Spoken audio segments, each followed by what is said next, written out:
भाभी, क्या ये सच है कि कल दीदी आ रही हैं?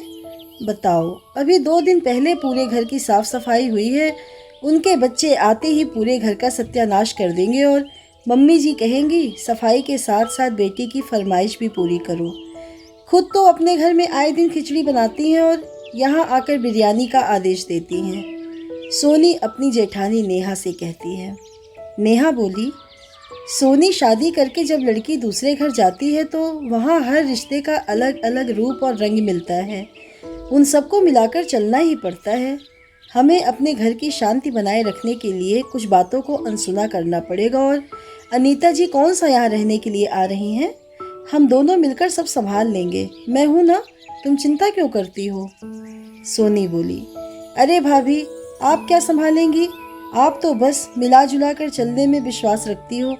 तभी तो शादी को 20 साल हो गए, फिर भी मम्मी जी आपको सुनाने का एक मौका नहीं छोड़ती हैं। ऊपर से दीदी आ जाएंगी तो देखना, दोनों मिलकर रोज नई नई बातों की खिचड़ी पकाएंगी और हमारा जी जलाएंगी। नेहा सोनी की बातों पर मुस्कुराती रही और सोनी अपनी व्यथा सुनाती रही। नेहा और सोनी देवरानी जेठानी थी। नेहा अपने वादे के हिसाब से बहुत समझदार थी, वहीं सोनी मन की चंचल थी। नेहा हर वक्त उसे छोटी बहन की तरह समझाती थी तो सोनी भी उतना ही मान सम्मान नेहा को देती थी। बहरहाल 3 घंटे बाद शाम हो गई। सोनी अपने कमरे में आराम कर रही थी कि तभी उसकी सास बिमला जी आई और बोली, बहू, संध्या बेला में कोई सोता है? शादी से पहले जब अनीता इस घर में रहती थी, हर शाम चाय पकौड़े बनाती और सबको चाय पिलाती थी। एक तुम हो कि अपनी सारी जिम्मेदारी जेठानी पर डाल देती हो और वो है कि तुम्हें जानबूझकर आलसी बना रही है ताकि जब तुम्हें ज़रूरत पड़े तो तुम उसका मुंह ताकती रहो। सोनी बोली, मम्मी जी, क्या सच में शादी के पहले दीदी इतना काम करती थी? क्योंकि जब मैं उनके घर गई थी तब तो शाम के 6 बजे तक वो सोती थी। यहाँ तक कि उनके सास ससुर को भी मुझे या नंदोई जी को चाय बनाकर देना पड़ता था। और जहाँ तक बात भाभी की है, वो हर रोज़ मुझे कुछ न कुछ सिखाती हैं। आप भाभी और मेरी बात तो रहने दीजिए, आप चलिए, मैं सबके लिए चाय बनाती हूँ। सब चाय पी रहे थे। बिमला जी अपने बड़े बेटे मनोज को बोली, पता है, तुम्हारे भांजे और भांजी तुम्हारी तारीफें करते नहीं थकते। कह रहे थे इस बार मामा के घर जाएंगे तो खूब सारी शॉपिंग करेंगे। नेहा बहू, अनीता और मेहमान जी तुम्हारी भी तारीफ कर रहे थे कि भाभी के हाथों में तो जादू है।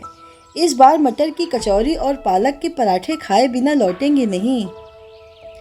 सोनी धीरे से नेहा के कानों में बोली, पता चला भाभी यहाँ आने के पीछे का मकसद। अब रात दिन हम लोग रसोई में ही रहेंगे। दूसरे को बुलाओ तो खिचड़ी खिलाओ और यहाँ मटर की कचौड़ी और पालक के पराठे का प्लान है।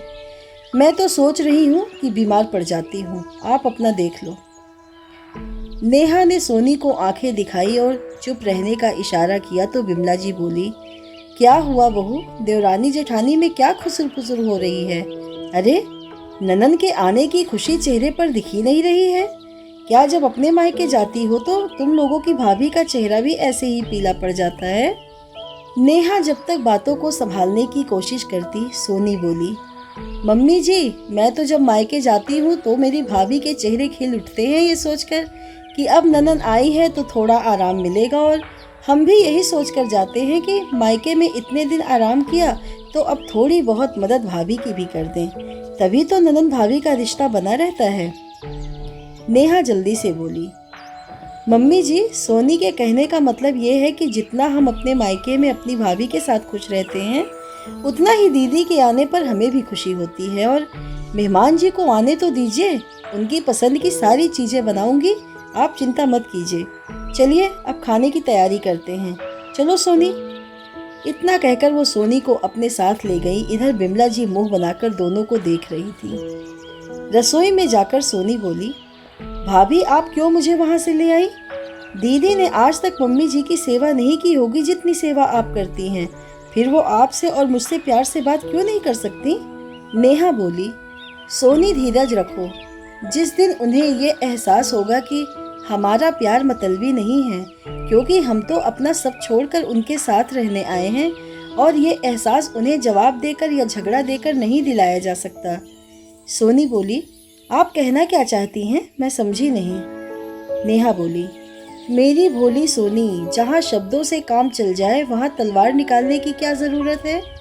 हमें रिश्तों की सच्चाई सबके सामने रखनी होगी, वो भी मर्यादा में रहकर। आखिरकार ये परिवार और इससे जुड़े हुए हर रिश्ते हमारे हैं। अगर कीचड़ उछालोगी तो हमारे दामन पर भी छींटे उड़ेंगे, ये याद रखना। सोनी नेहा का इशारा समझ गई। करीब 1 हफ्ते बाद अनीता अपने मायके आई।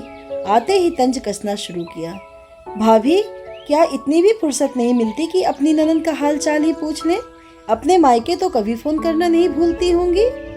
बिमला जी बोली, सही कह रही हो, वो तो मैं ही हूँ कि इस घर में जो तुम्हें दिन रात याद करती हूँ, वरना तो दिन भर दोनों के हाथ में फोन रहता है, पर अब फोन कौन करता है? नेहा मुस्कुराकर बोली, दीदी आप हमें खुद को भूलने कहाँ देती हैं जो फोन करके आपको याद करें? कोई एक दिन ऐसा नहीं जाता जब मम्मी जी आपकी बात नहीं करती हैं। और मम्मी जी, कभी हमारा भी पक्ष लेकर देखिए, निराशा हाथ नहीं लगेगी। सोनी चाय पानी लेकर आई तो अनीता बोली, बस चाय पानी से ही काम चलाओगी? जब हमारे घर आई थी तो कितनी खातिरदारी हुई थी, क्या भूल गई? सोनी नेहा की तरफ देखी तो नेहा ने इशारों में ही उसे चुप रहने को कहा।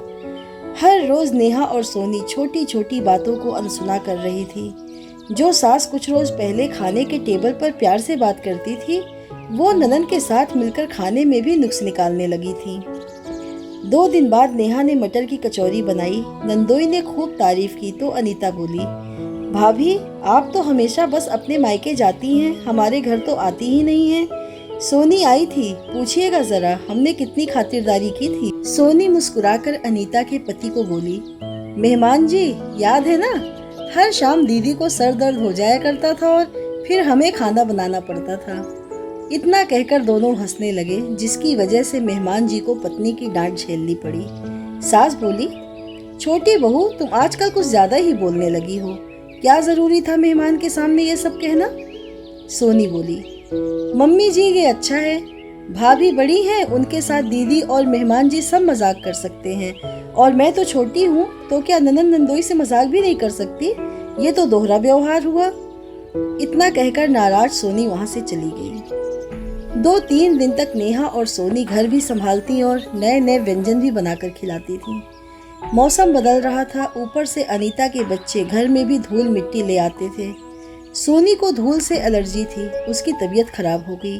फिर सारा काम नेहा पर आ गया तो बिमला जी को भी चिंता होने लगी। अनीता बोली, माँ ये सोनी ज्यादा ही नाजुक बनती है, बस काम चोरी का बहाना है और कुछ नहीं, तुम ज्यादा परेशान मत हो। नेहा ने जब अनीता की बात सुनी तो बिमला जी से बोली, मम्मी जी आपको याद है पिछले महीने जब आपको बुखार हुआ था, कभी मैं तो कभी सोनी आपके सिरहाने बैठी रहते थे, फिर आज उसकी तकलीफ दूसरों के साथ क्या आपको भी बहाना लग रही है?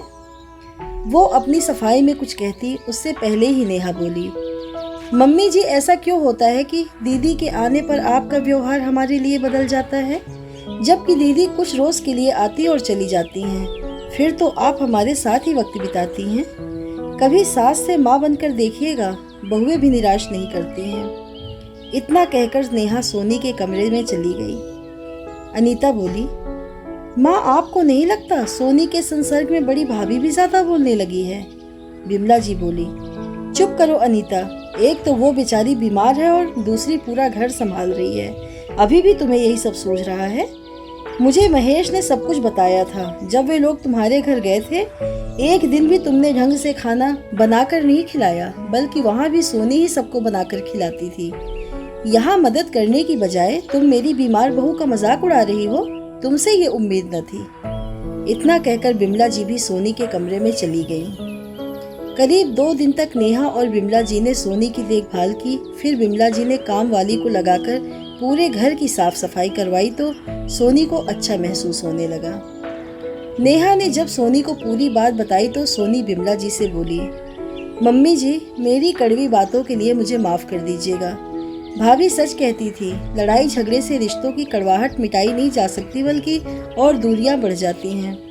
बिमला जी बोली, बहू माफ तो तुम दोनों मुझे कर दो कि बेटी के आते ही मैं तुम सबका प्यार भूल गई। अनीता आगे बढ़कर बोली, मैं आप दोनों भाभियों से अपने बर्ताव के लिए माफी चाहती हूँ। आप लोगों में कितनी एकता है ये देखकर मुझे समझ में आ गया कि रिश्ते वो मोती हैं जिन्हें एक धागे में पिरोकर रखना चाहिए। अंत भला तो सब भला। जिस घर में एक दूसरे के होने का एहसास हो उस घर में हमेशा खुशियों का वास होता है। मित्रों, किसी के आने जाने से हमारे व्यवहार में फर्क नहीं आना चाहिए, क्योंकि मेहमान तो कुछ पल के लिए आते हैं और चले जाते हैं।